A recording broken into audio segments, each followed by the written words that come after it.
Okay. Admittedly, it's been too long, but hey, we're back with another episode. Granted, Pretzel won't be here, but we have a new guest. Her name is Kat. Introduce yourself, Kat.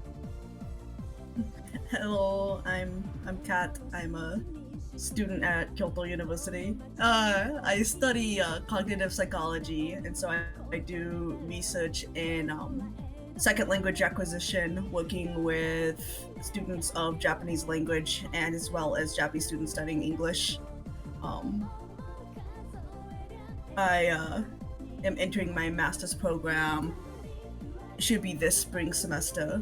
So I've finished a year as a research student, and I already have graduated from my undergraduate from Central Michigan University in the United States. Awesome. I'm still waiting to actually start over there. But we'll get on that whole traveling thing to Japan in a second. First thing I wanted to start out with is now, as I remember, you've been to Japan already, right? Yeah, I studied abroad in 2019 to 2020, leading up to the pandemic. Okay. So, what was life like as a foreigner in Japan? Just as a heads up, we will be having more guests from here on. So, we're always going to start out with like how is living in Japan, all those questions. But continue, Kat. Um, it's a complicated question. So, Well, there's a lot of facets to life. So, but in general, I very much enjoyed my life as a foreigner in Japan. Um, I was doing a intensive language studying program, and so like my most everyday experience was going to either like cultural classes or Japanese classes. I think I also attended a class on creative thinking in education at the time. But and then on the weekends, socializing with friends. I lived in Nara, which is in the Kansai region, and I lived probably 2 minutes away by foot from Kasuga Taisha in the middle of Naramachi. So it was like a very, very scenic, very like Edo period Japan-esque like vibes since I lived just by Naramachi and all that. So it was a very fun experience, but I spent most of my weekends going over to Osaka, where a lot of my friends lived. And so I got both the modern Japan cultural vibes as well as like the historical cultural vibes in my experience. yeah, no, I hope to do the same thing. As even though I'll be going to the Yoshida Institute for Japanese Language before I start like main university stuff. But I hope like during the in between stuff, I want to see the different prefectures and whatnot.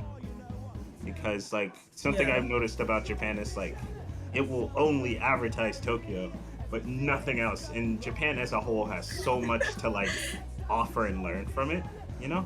Mm, Especially as an yeah. artist. I got to explore the Kansai region a lot. I didn't get a lot of time because during the school semester, I was Hmm. in classes and it was hard to like take long trips. So I planned on traveling to like say Tokyo and those types of places during Haruyasumi.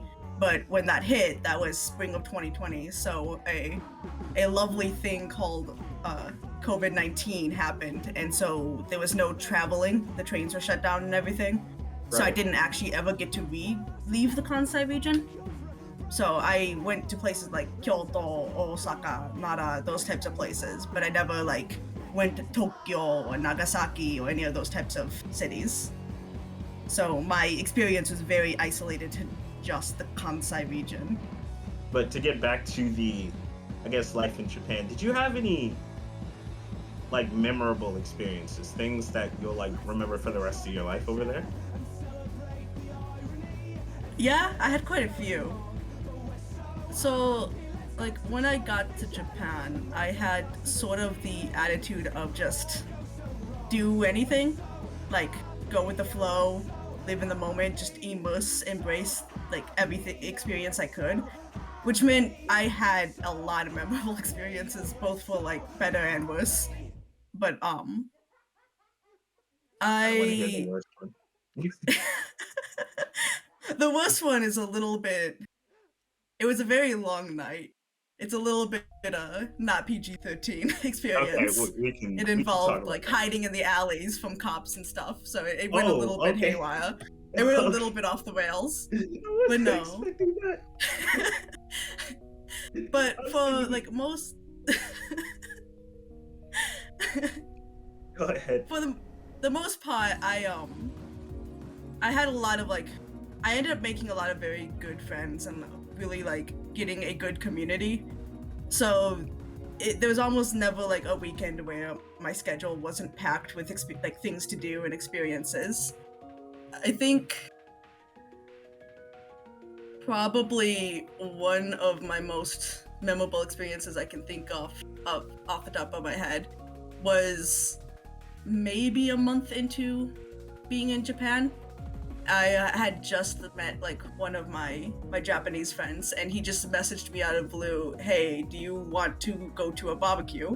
And so I expected to go to like a Korean barbecue restaurant, and he wanted to meet me in, I think it was Goma Station, which is in between Osaka and Nara.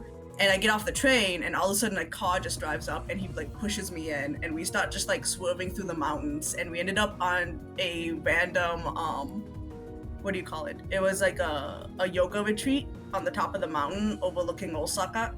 And I didn't know anyone there. I was the only foreigner there. And at the time, my Japanese was not so good. So it was like a major what is going on type of experience the whole time.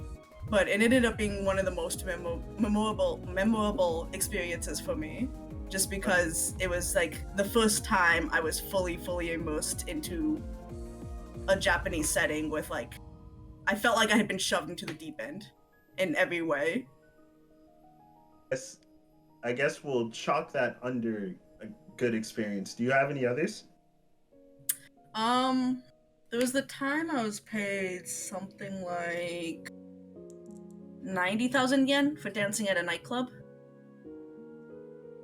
Okay. So I went to Osaka with a bunch of my foreign friends because we wanted to go manga shopping. And at the end at the end of the manga shopping, everyone was like, "Oh, let's just go home." And I was like, "Well, shouldn't we get dinner or like do something? Like, we just went to a couple bookstores. Why are we leaving Osaka?" It's like, it felt like a waste of experience to come all the way there and then just go home as soon as you buy a couple books. So me and one other friend broke off, and we decided to go to a maid cafe because neither of us had ever been to one. And at the time, I didn't actually really know what a maid cafe was. I didn't know that side of Japanese culture very well. But I was like, sure, that sounds fun. And so we ended up going to the maid cafe, and then it was kind of an awkward one because you walked in and all of the people in the cafe were salarymen. Like, maybe 50, 60-year-old salarymen. And like they gave you a bell that you had to ring to summon the waitresses and all this stuff, and I felt very uncomfortable. And he was like, okay, this is not a real maid cafe. And so he dragged me to another maid cafe, and that was a chain called Maid Dreamin', which is a lot nicer of a franchise. It's like more of like a performative type of thing, so like they're dancing and like it's more comedic than the other one was, because the other one was very serious, which made it more uncomfortable. And by the time we left that maid cafe, it was maybe 11ish p.m. And my friend was like, "Oh, why don't we go see a drag show?" And that was something I'm more familiar with because I like going to drag shows. So, but we decided to. And we decided, okay, we'll be there for half an hour, and then we'll take the last train, which is at midnight, back to Nara. And we ended up there for over an hour. So when we left the drag club, the last train had already left. And we were like, "Oh shit, what do we do now? We have nowhere to sleep, and we're stuck in Osaka. We could either go find like a capsule hotel or something, or let's just go night clubbing." That's what we decided to do. Now, mind you, this day started out with book shopping, manga shopping. So I had a backpack on my back full of manga, and I was just wearing like a blue sweatshirt, like a parka type thing, and then like jeans and like some Converses, and my backpack was full of manga. And so we decided to go to a nightclub. So I go to a nightclub like this, and my backpack didn't fit in the locker, so I just went into the nightclub with a book full of manga. And somehow I, in that experience, got pushed up onto the stage. And I don't know how to dance. I'm not a very, like, extroverted type of person. So Right. I'm, like, up there doing, like, kitten poses. I just went into, like, the maid cafe style, like, kitty, like, the like, neko neko nya nya type of thing, like, on the stage. With my backpack full of manga and, like, a sweatshirt and jeans. and the nightclub was actually a Korean nightclub, so there was a bunch of like Korean boys around me at that time, and I didn't know what to do, so I was like dancing on stage with all these Korean boys. And the owner of the nightclub like grabs me and my friend and we're like, hey, come with me, and takes us upstairs to like this like closed off section. And at this point, me and my friend thought we did something wrong, and we didn't know what we did wrong. We thought we were going to get in trouble because why would he drag you off stage and drag you to a quiet private area? And instead of yelling at us, he just starts pulling up like the bills and just start like counting out money and just handing it to us. And he didn't give us any explanation. He was just like, okay, very good, you did a good job, and then walked away. And so here we are standing there with a bunch of like money in the middle of a nightclub, and I'm still holding my bag full of manga. So apparently doing cute cat poses and meowing on stage is enough to get paid. Probably do some hip hop related in that. Great. That makes me want to like practice my hip hop stuff a little bit more now, just in case. But yeah, I regret that I didn't know that I would be doing that beforehand, or I would have tried to actually learn how to do something cool. But I'm also not very cool, so I probably would have still looked like a nerd on the stage. Don't do that. You're cool. But no, so. And then the night escalated from there. It just kept going. We didn't get home until like 8:30 in the morning that day. And we had class at like 9 a.m. So I got home, rolled off the bus, got a change of clothing, washed my face, and wandered to class. So my teacher was like, konsumatsu ni nani o shimashita ka? To me, and I was like, I went manga shopping. Honestly, I probably would have just gone to sleep and missed that one day. Because I'm generally really good with attendance, but there's always like one day out of anything I'm attending that I miss. Always one. I'll take that one. That class was the class for just American Ryugakse. And so there was only 4 of us. So if I missed the class, the professor would, see that the 4 students are now 3. So and then the other guy who was with me was in that class as well, and I was afraid he was going to miss it because he was also coming home at 8:30 in the morning. So I was afraid that if both of us missed us, half the class would be gone, and the professor would notice something was up. Luckily, we both made it. We did both go because we both had the same thought. I'm glad. Just a side question. So I heard from another friend of mine, somebody else who's has traveled to Japan for like media stuff, that in Japanese clubs that they don't really like dance. Is that true? Or is that what you've seen? Like in nightclubs? Yeah. I mean, they dance. From what I saw, like all the different clubs I went to, it was pretty normal, like to any other country I've been to. I can't compare it to American nightclubs because I actually have never been to an American nightclub, but you're not missing anything. Continue. But like there was one night we got to the nightclub actually early. We got there like at opening of the nightclub, which is the time where there's no one in the club. And when we went down there was one other Japanese guy, and like between me, my 2 friends, and him, we were just like shredding the floor when everyone else came in. Like full on dancing. But in my experience, like it was pretty normal just to dance. Like it wasn't very much different than the clubs I went to in a Dublin or Canada or something. Maybe it was just because he was in Tokyo. I don't know. Yeah, I can't speak to Tokyo's nightlife. I can only speak to Osaka's nightlife. And then Osaka's the more open one anyway. I mean, that could have played a part in that. Okay. Um, I guess even though you kind of listed one as a good experience, any strange experiences in Japan you want to talk about? Um, yeah, there was quite a few strange experiences. Like, as a foreign female with a very red hair, there was a lot of like experiences where people were startled by my appearance. I think the one that's the strangest that I had was, I forget where I was going, but I got on the bus in Nara, and I was sitting alone, and I had like kind of like one headphone in, the other ear was open to like listen to my surroundings, and all of a sudden I just hear like this sniffing noise, like this like the air coming into someone's nose, like that noise right in my ear.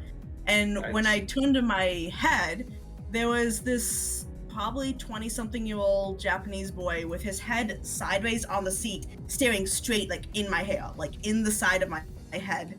And like eyes made contact, and all of a sudden he just like flew back in the seat. And as soon as the bus stopped, he like ran off that bus. Curiosity be a dangerous thing, huh? But like there's several times where like someone would like pet my hair or like sniff my hair. That was like the most like blatant awkward moment of experience I had of that. Mm-hmm.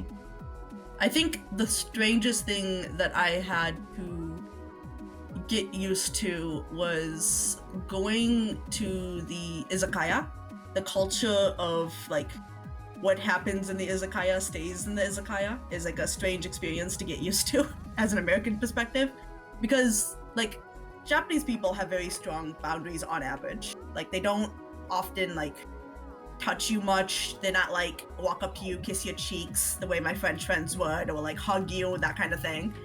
But as soon as you like stepped in the izakaya, that seemed to just dissolve after like a drink or two. And so you would suddenly have like people hanging on you, people like grabbing you, and like it was just suddenly like this strange experience from my perspective as getting very used to hanging out with my Japanese friends and like getting used to that social distancing type of experience, and then walk with them into the izakaya, and suddenly they want to cuddle me. And then we walk out of the izakaya and it was like completely gone. Like it went right back to that very nice, like distanced, respectful experience. And I think that was like one of those things that was very culture shocking to me, especially as like someone who's not used to having friends that hang on her at all. Now, I guess to get to the nitty gritty, but the point of the podcast, let's get to the travel ban. So, everybody may not know this, but you know, once COVID hit, everybody's like, you know, panicking, borders shut, everyone stay home, don't leave your fucking house, you know, all that fun stuff, right? Yeah, that was when I got deported. Yeah. But a lot of students and workers, obviously, yeah, we waited, but the Japanese government was like the slowest on the uptake for that kind of thing. So a lot of people that were expecting to go soon because the government's like, oh, it's fine now. They literally, you had people that closed leases, had their lives ready to, you know, just head straight to Japan. And then they closed again, and a whole bunch of people became homeless, people became depressed, people didn't want to do anything. And I was one of the few that, like, I dropped into a deep depression for like a good 2 weeks. And what pulled me out of it was like, I guess my motivation for what I wanted to do. But even now, like the Japanese government's being a bit difficult, and a lot of companies and schools over there tried to play the devil's advocate. Even they're not anymore. They're being blunt with it now. They're trying to get their students, workers, and relatives over to Japan now. So honestly, that's what partly keeps me motivated. The fact that this isn't a one-sided endeavor. The fact that people in Japan are doing their due diligence to help us out, regardless of the reason. Now, there's one person on social media. His name is David Rossi. He's had lives talking about this. He has YouTube updates and whatnot. He even has a Discord for other people that are trying to travel to Japan for, work, school, and whatnot. And Kat is actually from his circle of people.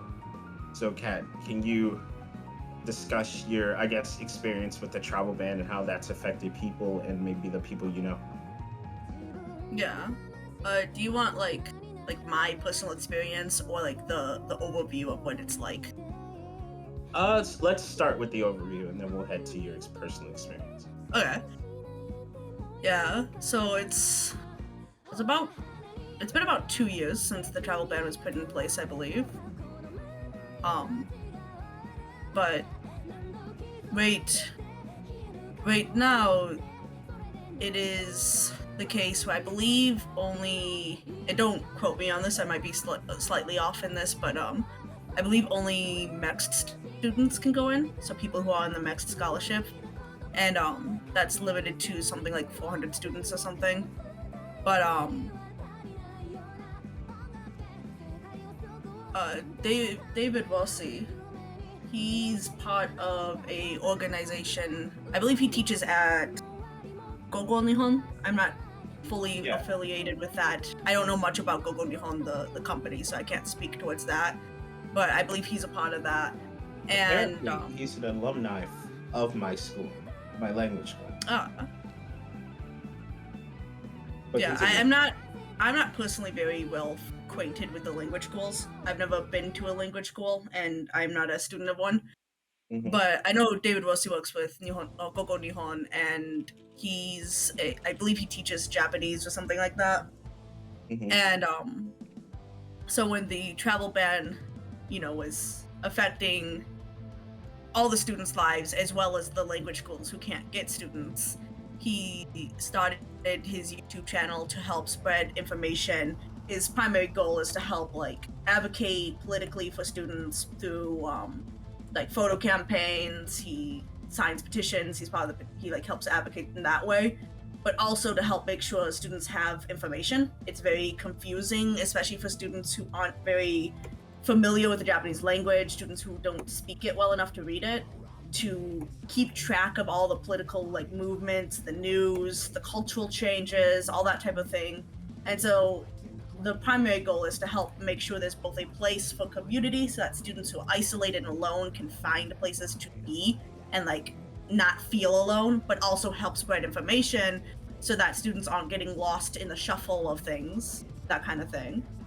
And so the server helps bridge both of those issues, and David Rossi himself helps do what he can to help bridge those issues. We'll be linking his Twitter account in the description of the video. But continue, Kat. Yeah. The server itself that I'm a part of, and where I can speak more to, is I believe the long-term goal of it is to be a good place for all ryugakusei and all immigrating people to Japan to have a community to connect to.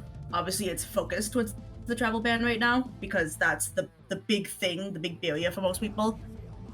But it's mostly supposed to be a community. Now, as great as that is, something else that I've noticed is that through this travel ban, there has been a bit of a increase in just or either just people against Japan as a whole or just Asian hate. Because I've noticed whenever updates come up and they're not positive, sometimes I'll see people things like, oh, it's just the Japanese, yada yada, or just Asians, yada yada, stuff like that. So yeah, that's honestly really upsetting to hear because the whole point of traveling, despite your reason for going to the location, is to, I guess, step out of the mainframe you were born in to learn more about the surroundings you were never really keen to, So yeah, people are developing these, I guess, bouts of hatred out of despair and sadness, and it's kind of, admittedly, it's really depressing.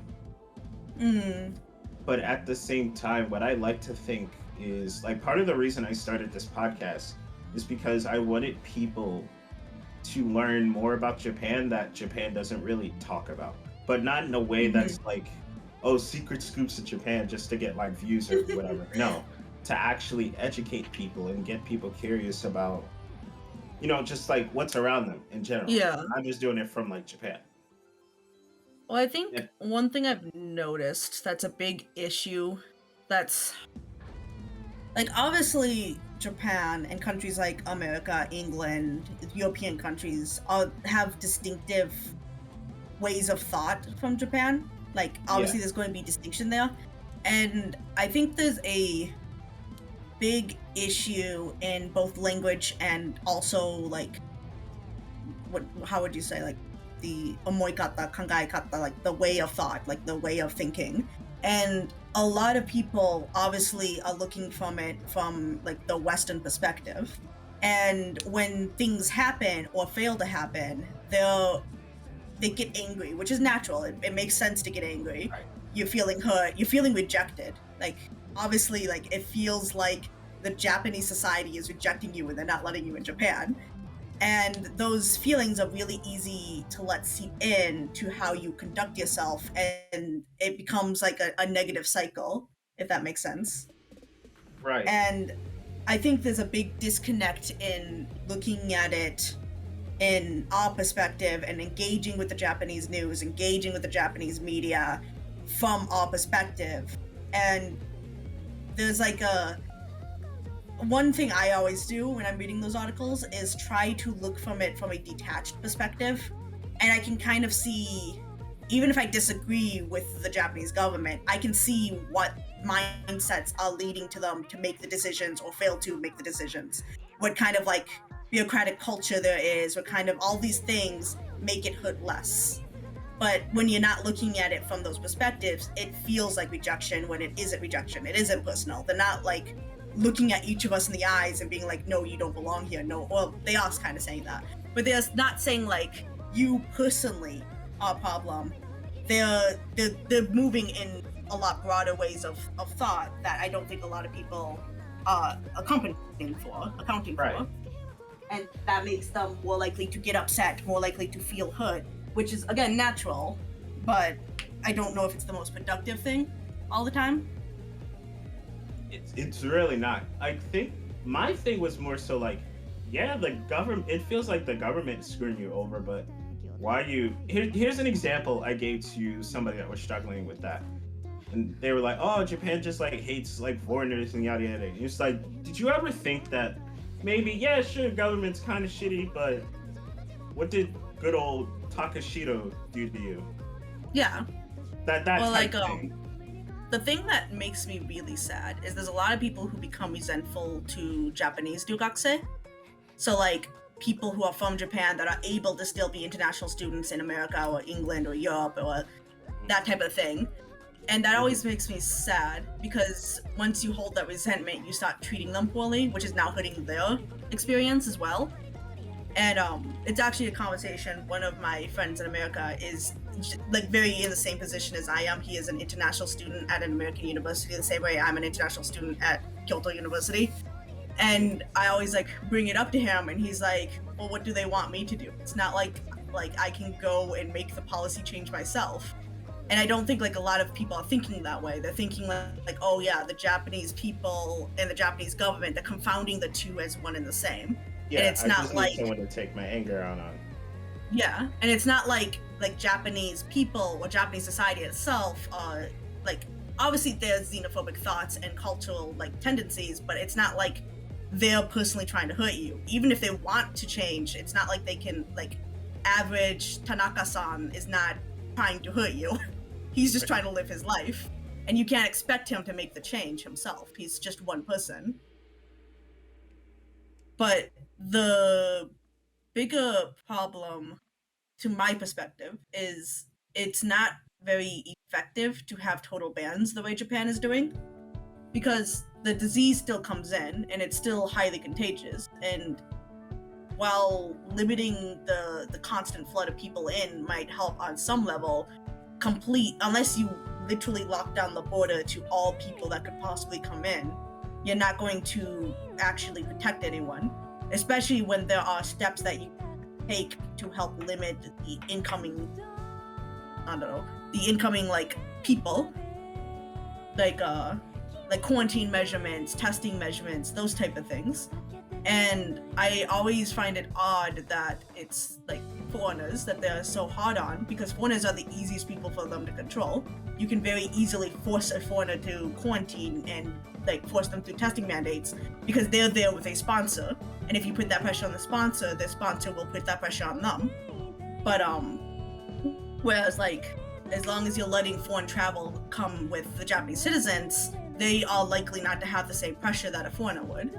And so I always find that line of thought a bit problematic, like very unproductive. Unproductive is the word. I agree. I've been noticing a lot of that. And that's where I don't know, it's not strange, because it doesn't really surprise me, but at the same time, it's been a couple of years now. Maybe try something else. Yeah, but also the Japanese government is a snail. Like that's nothing new. It's always moved very slowly. The bureaucratic system is just like that's kind of just part of what it comes along with. Like when you go to Japan, you have to acknowledge that Japanese is a very bureaucratic country. Like there's a lot of paperwork, there's a lot of like meetings. Like to make a decision, you have to have so many meetings. It's like there's a very structured system, and it causes it to move slowly, which is why I can't take it personally myself, because I know when I lived in Japan, just to like make a change in my program last time, it was like probably 3 weeks of meetings just to say, oh yeah, I can take this class instead of this class. Like it's just that's kind of a thing that happens, and I'm sure that is part of what's causing things to move slowly now in announcements and that kind of thing. There's a lot of bureaucracy to chew the way through. For me, I was upset, but I wasn't mad, if that makes any sense. Yeah. Like it was a shock to my system, because something I had been working my entire life for was just like swept away by something I couldn't really control. And given most definitely a lot of things that are happening in like my life or could happen, like Japan was not only like a life goal, but it's also like a way for me to carve the life I choose for myself, rather than life carve something out of me. Like a lot of people in my community kind of suffer from it. But yeah, at the end of the day, like I said, those schools, businesses, and whoever else are trying to get us in there. Yeah. That alone has like kept me going in one aspect. Most definitely. Like I probably would have quit a long time ago if it wasn't for the fact that my university is so intent on like doing what they can do to be there for me. Like specifically my professor, the professor I'm a student under, has done so much out of his way, like paying application fees so that I didn't have to internationally wire the fee in for me, like doing all these types of things, making sure like I get paperwork in time, mailing me information that I needed, because when I say Japanese is very bureaucratic, like to apply to my university, I had to mail in an empty envelope to my university, have them mail me the empty envelope back, put in my handwritten application, including like my research proposal that had to be handwritten, and then mail it back to the university. And I had to mail I was supposed to go to the conveni, the 7-Eleven, and pay like my application fees there and do all this type of stuff, which I obviously can't easily do when I'm living in America. And my university has done so much to like compromise for that, and my professor himself has done so much to compromise for that, and they've done so much to advocate for me that that's really what's kept me going through this whole process. It's just like yeah, same shit. It's so crazy because I initially thought when the borders closed for the second time that was it. Like schools were gonna stop trying. Mm. Nope, I was wrong. So I was like, No, oh shit. definitely not. I was. Yeah, I So- think the second time the borders closed, I think like I went into like a semi-coma for a week because I don't remember that week anymore. Like I like was so like hurt by it personally. But I want to end it here. Real quick, Kat, is there anything you want to say to our potential Japanese viewers? 日本のシステムの一部として、日本に人生を捧げてきた人たちにも目を向けてほしいと思う。そう。それと、例えば日本語を勉強する人とか、日本の会社で働く人とか、そう、今、日本語を学ぶ人は世界に300万人以上いて、そう、日本留学を目指す人は年間で約4万人以上いると思う。私たちが、コロナの入国制限に阻まれ、来日できずにいる。私たちは、日本が好きだから入国することがごめんなさい。入国してほしい。そう、日本政府は日本に貢献しようと時間と労力を費やす私たちのことを気にかけてくれないので辛いよ。そう、よろしくお願いします。But yeah, we're gonna wrap it up here for now. Pat, thank you for joining this podcast here. And we'll see you guys next time.